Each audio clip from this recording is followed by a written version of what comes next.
ఆశలు నిండిన శివంగి కడుపులో ఉన్న తన బిడ్డని కాపాడుకోవడానికి ప్రాణభయంతో పరిగెడుతోంది. ఆమెను చంపటానికి వెంకటాపురం ప్రజలు కత్తులతో కర్రలతో వెంటబడుతున్నారు. ప్రతి ఒక్కరి ముఖంలో శివంగిని చంపాలనే కసి రాక్షసంగా కనిపిస్తోంది. రేయ్, ఈ రోజు దాన్ని విడిచిపెట్టకూడదురా. మన ఊర్లో సగం మంది మగాళ్ళని దాని కామ కోరికలు తీర్చుకోవడానికే చంపేసింది.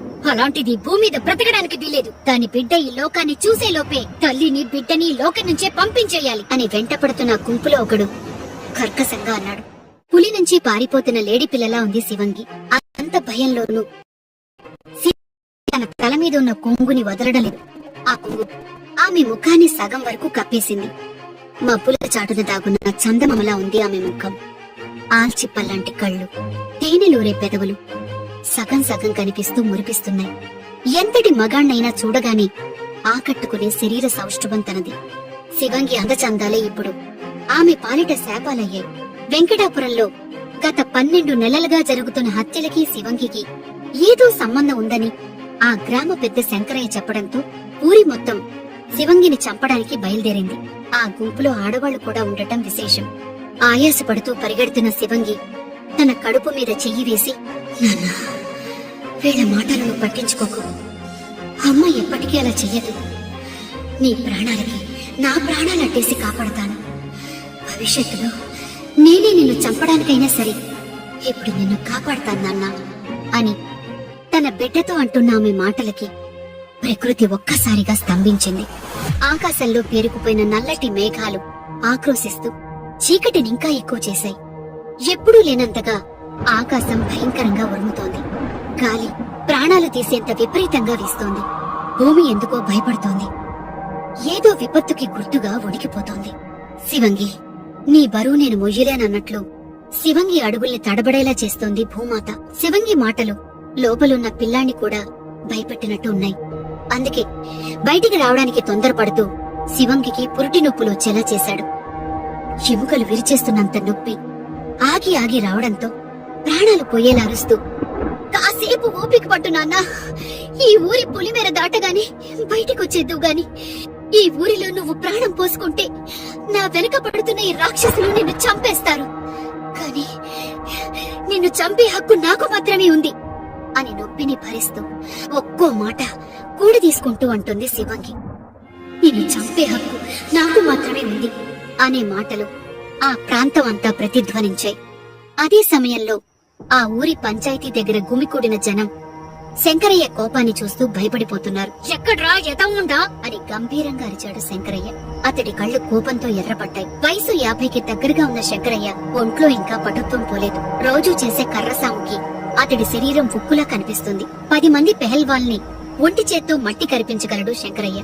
సమాధానం కోసం ఎదురుచూస్తున్న శంకరయ్య ముందుకెళ్లి నిలబడి, అయ్యా, ఊరి జనం దాన్ని చంపి తీసుకురావడానికి వెళ్లారు అని చెప్పాడు సోమప్ప.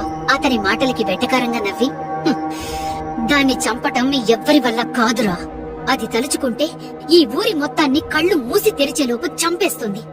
దాని శక్తి గురించి మీకింకా తెలీదు అని ఆవేశంగా అరిచాడు శంకరయ్య. అతని మాటలకి ఆ ఊరి జనం మరింత భయపడుతున్నారు. సంవత్సరం నుంచి వాళ్ళెవ్వరికీ కంటి మీద కునుకులేదు. ఏ రోజు ఏ ఇంట్లో ఏ చావు వార్త వినాల్సి వస్తుందోనని ప్రాణాలు గుప్పెట్లు పెట్టుకుని బ్రతికారు. 6 ఏళ్ల పిల్లాడి నుంచి 60 ఏళ్ల ముసలోళ్ల వరకు ఎవరో ఒకరు చనిపోతూనే ఉన్నారు. ఈ చావులన్నీ శివంగి ఈ ఊర్లోకి అడుగుపెట్టిన రోజు నుంచే మొదలయ్యాయి. రోజులు గడిచే కొద్దీ ఆ చావులు ఎక్కువ అవడంతో శంకరయ్య వశీకరణ శాస్త్రంలో తిట్టైన తన స్నేహితుడు గురుదేవ్ దత్తుని కలిసి తన ఊరి పరిస్థితి గురించి చెప్పి సహాయం చేయమని కన్నీళ్లతో వేడుకున్నాడు. స్నేహితుడి బాధ చూడలేక అంజనం వేసి అసలు ఈ ఊరికి ఆ పరిస్థితి ఎందుకొచ్చిందో చూశాడు. అలా చూస్తున్న గురుదేవ్ దత్తుకి గుండె లాగిపోయే నిజం తెలిసింది. వెంటనే శంకరయ్య కళ్లల్లోకి కంగారుగా చూస్తూ, ఆలస్యం చేశావు శంకరయ్య, ఇప్పటికే చాలా ఆలస్యం చేశావు. ఆ శివంగి ఇప్పటికే 4 పిల్లల్ని కనేసింది. ఈ రోజు రాత్రికి మరొకడిని కనబోతోంది. వాడు ఈ భూమి మీదకొస్తే ఈ ఊరొక్కటే కాదు, ఈ ప్రపంచమే వల్లకాడైపోతుంది.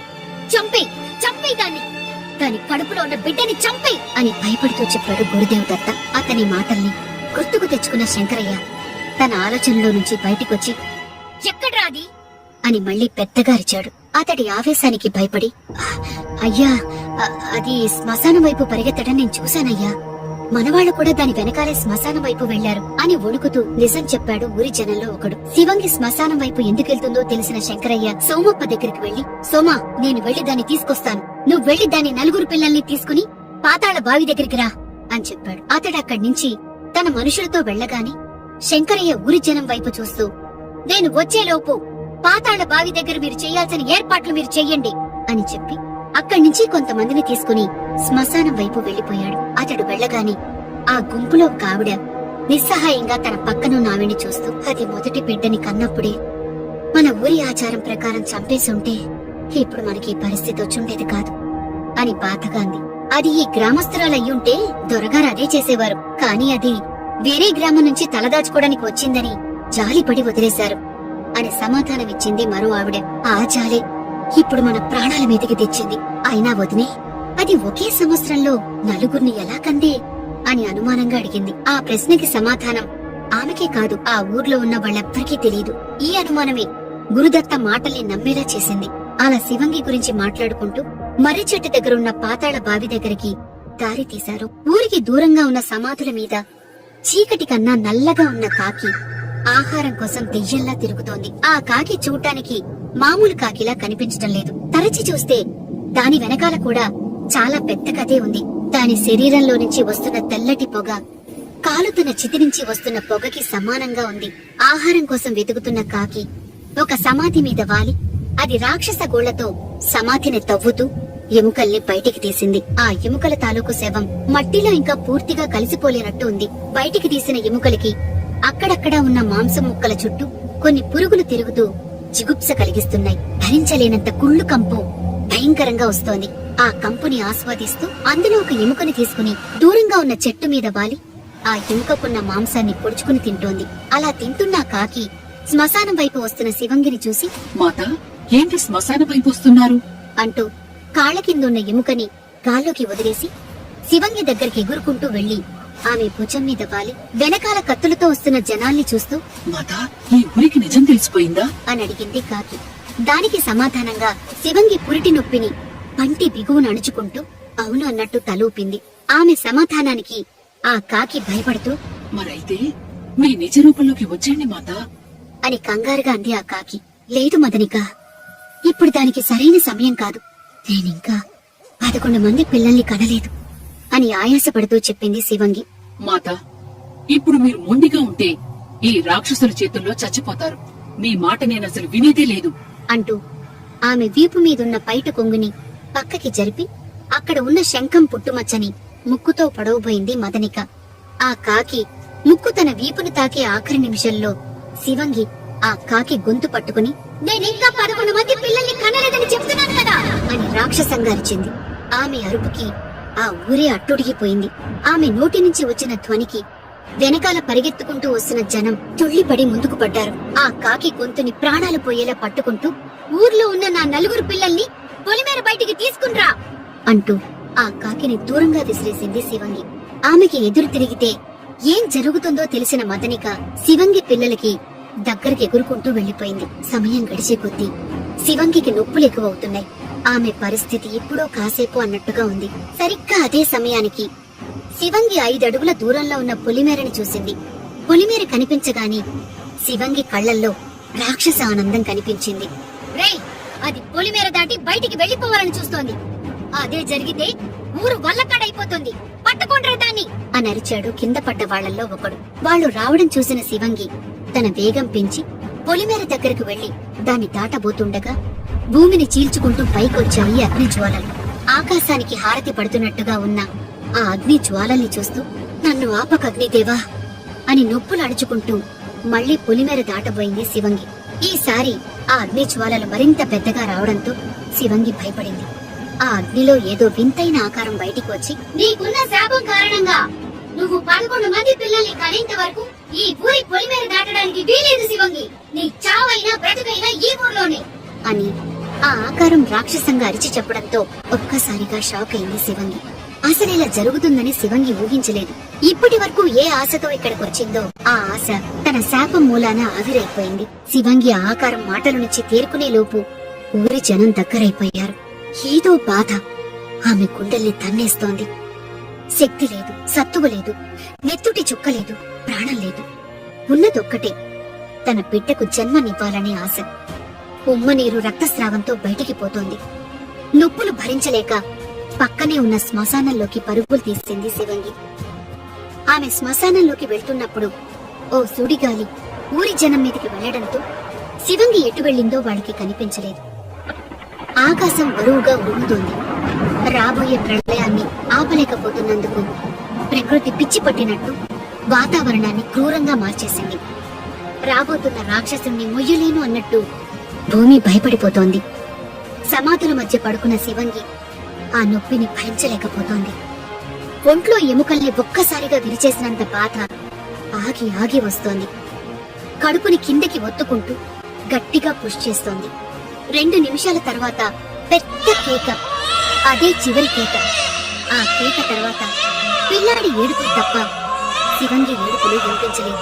ఆ పిల్లాడి ఏడుపు విన్న ఆకాశం బత్తలేనట్టు కుండపోతగా వర్షం మొదలైంది. శివంగి ఎంత ప్రయత్నిస్తున్నా ఆ పిల్లాడి ఏడుపు ఆపడం లేదు. "ఏ నాన్న, ఏడు పాపరా, నీ వింటే వాళ్ళు ఇక్కడికి వచ్చేస్తారు" అని ఏడుస్తోంది శివంగి. ఆ పిల్లాడి ఏడుపులు విన్న ఊరి జనం శ్మశానంలోకి అడుగు పెట్టారు. వాళ్ళు రావడం చూసి శివంగి తప్పించుకోవాలని చూసింది. కాని అప్పుడే బిడ్డ పుట్టడం వల్ల ఒంట్లో ఓపిక లేదు. కనీసం లేచి నిలబడలేకపోతోంది. "రేయ్, ఎత్తకండ్రా, అది ఇక్కడెక్కడ ఉంది" అని ఊరి జనం అరవడంతో తప్పించుకోవడానికి మార్గం వెతికింది శివంగి. అలా చూస్తున్న ఆమెకి ఆ శ్మశానానికి ఆనుకుని ఉన్న ఒక చిన్న చెరువు కనిపించింది. ఏడుస్తున్న బిడ్డని గుండెలకి అదుముకుని ఆ చెరువు దగ్గరికి పాక్కుంటూ వెళ్లి ఆ చెరువులో ఉన్న తెప్పలో పడుకోబెట్టి తెడ్డుతో దూరంగా కెంటేసింది. ఆ వెళ్తున్న తెప్పని చూస్తూ, "భయపడుకున్నా, నీ తల్లి నిన్ను చంపడానికి ఖచ్చితంగా నీ దగ్గరకొస్తుంది" అని కన్నీళ్లతో చెప్తూ ఉండగా ఆమె దగ్గరకొచ్చిన శంకరయ్య ఆమె జుట్టు కుదుళ్లు ఊడిపోయేలా పట్టుకుంటూ, "ఏమే పనికి మాలిన ముండం, నా నుంచి తప్పించుకుని పారిపోగలనుకుంటున్నావా" అని ఆమె ముఖం మీద గంభీరంగా అరిచాడు. అతని రాక్షసత్వానికి భయపడి, "అయ్యా, అయ్యా, నన్ను వదిలిండయ్యా, నేనేం తప్పు చేయలేదయ్యా" అని కన్నీళ్లతో ప్రాధేయపడింది శివంగి. అలా అంటున్న ఆమె ముఖం మీద కాండ్రించి ఉమ్మేసి, "ఇంకా నంగనాచిలా మాట్లాడకే, నీ గురించి నేను పూర్తిగా తెలుసుకున్నాను" అని ఆమె జుట్టుని మెలితిప్పి పట్టుకుంటూ, "రేయ్, దీని పిల్లాన్ని కూడా మనతో పాటు తీసుకునిరండ్రా" అని తెప్పవైపు చూస్తూ చెప్పాడు శంకరయ్య. అతడి ఆదేశం విని నలుగురు చెరువులోకి దూకి ఆ పిల్లాడి దగ్గరికి ఈత కొడుతూ వెళ్తున్నారు. వాళ్ళని చూస్తూ శివంగి ఏడుస్తోంది, వద్దని అరుస్తోంది. అలా అరుస్తున్న ఆమె చెంపల మీద కొడుతూ జుట్టు పట్టుకుని పాతాళ బావి దగ్గరికి ఈడ్చుకుంటూ వెళ్తున్నాడు శంకరయ్య. భయంకరంగా ఉరుముతున్న ఆకాశంలో పోటీ పడుతున్నట్టుగా ఉన్నాయి శివంగి అరుపులు. ఆమె ఏడుపు పిశాచి ఏడుపులా భయంకరంగా ఉంది. అలా లాక్కొచ్చిన శంకరయ్య శివంగిని పాతాళ బావి దగ్గరకున్న మర్రి చెట్టుకి ఆమెను తలక్రిందులుగా కట్టేసి కొరడా తీసుకున్నాడు. మర్రి చెట్టుకి గబ్బిలల్లా వేలాడుతోంది శివంగి. ఆమె తల మీద ఉన్న కొంగు కింద పడిపోయింది. మొదటిసారి ఆమె ముఖాన్ని పూర్తిగా చూస్తున్న ఊరి జనం ఒక్క క్షణం ఊపిరి తీసుకోవటం ఆపేశారు. ఆమె కుడివైపు ముఖం దేవతలా ఉంటే ఎడం వైపున్న ముఖం కాలిపోయిన శవంలా ఉంది. శివంగి ఇప్పుడు పచ్చి పాలింతవ్వడం వల్ల ఎదురు తిరిగే ధైర్యం చేయలేకపోతోంది. చేతులెత్తి నమస్కరిస్తూ, "వదిలేయండి, నన్ను వదిలేయండి" అని కన్నీళ్లతో వేడుకుంది. అలా వేడుకుంటున్న ఆమెను కొరడాతో కొడుతూ, "నీ పిల్లలకి తండ్రెవడు?" అని అడిగాడు శంకరయ్య. అతడి పైశాచికత్వానికి ఆ ఊరే భయపడింది. "నేను ఏ మగాడి సహాయం లేకుండా 5 మంది పిల్లల్ని కన్నాను" అని అతడు కొడుతున్న దెబ్బలకి తాళలేక నిజం చెప్పేసింది శివంగి. ఆమె మాటలకి అక్కడున్న వాళ్ళంతా షాక్ అయ్యారు. శివంగి దగ్గర నుంచి అలాంటి సమాధానం వస్తుందని ఎవ్వరూ, "ఈ కొలట దొరా, దీన్ని చంపేయండి, లేదంటే మన ఊరి ఆచారాలు మారతాయి" అని అరిచి ఊరిలో జనము కాదు మిగిలిన వాళ్ళు "అవును, అవును" అని రాళ్లతో శివంగి మీద దాడికి దిగారు. ఆ రాళ్ల దెబ్బల్ని తప్ప నిజం చెప్పటం లేదు. 5 నిమిషాల తర్వాత తలక్రిందులుగా వేలాడుతున్న నీరసించిపోయి నల్లగా కనిపిస్తున్నాయి. చితికిన పెరాల నుంచి రక్తం ధారగా పోతోంది. వీడిన జుట్టు కుద్దుళ్లు నేలకి మర్రి చెట్టు గోడలా విసుకుపోయాయి. భుజం మీదున్న శంఖం పుట్టుమచ్చ రక్తంతో తడిచి ఎర్రగా కనిపిస్తోంది. ఒకప్పుడు రాజభోగాలు అనుభవించిన శివంగి ఊరి ఆవేశానికి బలైపోయింది. కొన ఊపిరితో ఉన్న శివంగి, ఈ ఊరిలో ఏ మగాడికి నా కోరిక తీర్చేంత మగతనం లేదు, మీరంతా గుజ్జాలు అని శక్తినంతా కూడా తీసుకుని అరిచింది. ఆమె మాటలు విన్న శంకరయ్య కోపంతో ఊగిపోతూ శివంగి దగ్గరికి వెళ్తూ ఉండగా, దొరా సమయం 2 అయింది, దీనికోసం పాతాళ బావి ఎదురు చూస్తోంది అని అతడి చెవిలో రహస్యంగా చెప్పాడు పనోడు.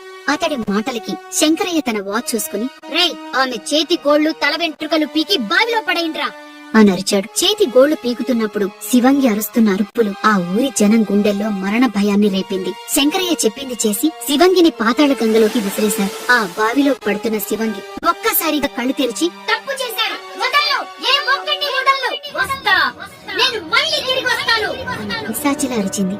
ఆమె అలా ఎందుకందో శంకరయ్యకి తప్ప అక్కడున్న వాళ్ళెవ్వరికీ అర్థం కాలేదు. కొయ్యలా నిలబడిన శంకరయ్యని కదిపి అతడి చేతికి పెట్రోల్ డబ్బా ఇచ్చారు. దాన్ని అందుకున్న శంకరయ్య ఆ బావిలో పెట్రోల్ పోసి శివంగి శరీరానికి ప్రతికుండగానే చితిపెట్టేశాడు. శివంగి అరుపులు గుండెల్లో గుబులు పుట్టించాయి. ఆ అరుపులు త్వరలో జరిగే మారణ హోమానికి నాంది అని ఆ క్షణం ఆ ఊరి ప్రజలకి తెలియదు. కాసేపటికి శివంగి అరుపులు ఆగిపోవటంతో చనిపోయింది అని నిర్ధారించుకుని ఆ బావి మీద ఇనుప రేకులు పెట్టి క్లోజ్ చేసేశారు ఊరి జనం. శివంగి చనిపోగానే ఊర్లో ఉన్న ఆమె 4 పిల్లలు ఉన్న 5వ పిల్లోడు ఒకేసారి మాయమయ్యారు. వాళ్ళు చంపింది శివంగిని మాత్రమే కాదు, ఒక ఊరి భవిష్యత్తుని అని దహనమవుతున్న బావిని దూరం నుంచి చూస్తున్న మదనికకి మాత్రమే తెలుసు. ఇది జరిగిన 25 సంవత్సరాల తర్వాత ఒక సాయంత్ర సమయాన మర్రి చెట్టు నీడలో శిథిలమైన సమాధిలా ఉంది పాతాళ బావి. ఆ బావి దగ్గర కొంతమంది గుంపుగా నిల్చుని ఉన్నారు. ఇంతసేపు నేను చెప్పిన కథలో మీరు విన్న బావి ఇదే అని వణుకుతున్న కంఠంతో చెప్పాడు చంద్ర. అతని కళ్ళు నీలం రంగులో ఉన్నాయి. చంద్ర పక్కనే ఉన్న రోహిత్, విక్కీ మరియు అమూల్య ఇదంతా విని, బాగుందమ్మా బాగుంది, ఈ కథని విరూపాక్షకి సీక్వెల్ గా తీస్తే సూపర్ హిట్ అవుతుంది అని వెటకారంగా అంది అమూల్య. ఏహే కాదు, మసూదా సీక్వెల్ ఇది అని కార్నర్ స్మైల్ ఇస్తూ అన్నాడు రోహిత్. విక్కీ పూర్వీకులు ఈ ఊరిలోనే ఉండేవారు కాబట్టి అతనికి శివంగి కథ గురించి ఇదివరకు తెలుసు. కానీ అతని కాలేజ్ ఫ్రెండ్స్ అయిన అమూల్య, రోహిత్లు ఈ కథని నమ్మలేకపోతున్నారు. చూడండి, ఈ కథ నివురు కప్పిన నిప్పు లాంటిది, టచ్ చేస్తేనే కాని దానిలో ఉన్న ప్రమాదం ఏంటో మీకు తెలియదు అని కళ్ళు పెద్దవి చేసి చూస్తూ చెప్పాడు చంద్ర. శివంగికి శాపం, ఆ శాపం ఏమైంది, ఆ శాపం గురించి మాకు క్లియర్ గా చెప్పు అని ఆతృతగా అడిగాడు విక్కీ. ఆ శాపం గురించి వినగానే ప్రకృతిలో ఏదో మార్పు వచ్చింది. అప్పటి వరకు చలనం లేని మర్రి చెట్టు ఉన్నట్టుండి దెయ్యంలా ఊగడం మొదలు పెట్టింది. కదులుతున్న మర్రి చెట్టుని చూడగానే చంద్ర గొంతు తడారిపోయింది. అతడి నుదుటి నుంచి చెమట చుక్క ధారగా కిందకి దిగుతూ భయాన్ని పెంచుతోంది. ఆ శాపం వల్ల మీరు ఊహించని విధ్వంసమే జరిగింది అని చంద్ర శివంగి శాపం గురించి చెప్తుండగా, ఇంతకు ఆ పిల్లలు దొరికారా అని సందేహంగా అడిగాడు రోహిత్. ఇది ఇప్పటికీ అంతు చిక్కని రహస్యమే, వాళ్ళు ఏమయ్యారో ఎవ్వరికీ తెలియదు అని శివంగి శాపం గురించి చెప్పకుండా డైవర్ట్ అయిపోయాడు చంద్ర. శివంగి గురించి ఇంకా తెలుసుకోవాలి అని ఆతృతతో పాతాళ బావి దగ్గరికి వెళ్ళింది అమూల్య. ఆమె అడుగులు బావికి దగ్గరయ్యే కొద్దీ బావిలో ఉన్న నీళ్లలో ఏదో కదలిక ఏర్పడింది. ఆ బావి చుట్టూ యంత్ర తంత్రాలతో చేసిన శిలా ఫలకాలు ఉన్నాయి. వాటిని సాధించటానికి ఎంతో మంది ప్రాణత్యాగాలు చేశారు అని చంద్రకి తప్ప ఇంకెవ్వరికీ తెలియదు. బావి పైన వేసిన ఫెన్సింగ్ పాతది కావడంతో కొంచెం విరిగిపోయింది. అమూల్య మెల్లగా బావి వెనక వైపుకి వెళ్తోంది. ఆమెను చూసిన చంద్ర, ఆగు, ఆగక్కడే, ఎక్కడికి వెళ్తున్నావు అని కంగారుగా అన్నాడు. కానీ అమూల్య అతన్ని పట్టించుకోలేదు. రోహిత్, విక్కీ కూడా ఆమె వెనకాలే వెళ్లారు. వారిని ఆపటానికి చంద్ర వారి వెంట పరిగెత్తాడు. కానీ వారు అప్పటికే బావి వెనుకకు చేరుకున్నారు. ఆ ప్రదేశంలో నక్షత్రం లాంటి ఆకారంలో ఉన్న గుర్తుపై సంస్కృతంలో రాసిన శాసనంతో వింత చిహ్నాలు కనిపించాయి. అలాంటి గుర్తులే మర్రి చెట్టు చుట్టూ కూడా ఉన్నాయి. శివంగి వీపు మీద ఉన్న గుర్తు ఇదేనా అని వాటిని చూస్తూ స్ట్రేంజ్ గా అడిగింది అమూల్య. కాదు, అది వేరే గుర్తు, ఇది వశీకరణ చిహ్నం అంటూ ఒక్క క్షణం గతాన్ని తలుచుకుంటూ భయపడ్డాడు చంద్ర. వశీకరణ చిహ్నమా అంటే అని అనుమానంగా అందరూ ఒకేసారి అడిగారు. మనం ఒకరి ఆత్మను బంధించాలంటే వశీకరణ చిహ్నాలు ఉపయోగిస్తాం అని చంద్ర చెప్తుండగా అమూల్య చేతి గాజుని తాకుతూ వెళ్ళింది ఒక నీడ. చేతికి చల్లగా ఏదో తగలడంతో వెనక్కి తిరిగి భయంతో పెద్దగా అరిచింది. శివంగి తనకి పుట్టిన పిల్లల్ని ఎందుకు చంపాలి అనుకుంటుంది? అసలు శివంగి ఎవరు? ఒకే సంవత్సరంలో శివంగి 5 పిల్లల్ని ఎలా కన్నది? వెంకటాపురంలో జరుగుతున్న హత్యలకి శివంగికి ఉన్న సంబంధమేంటి?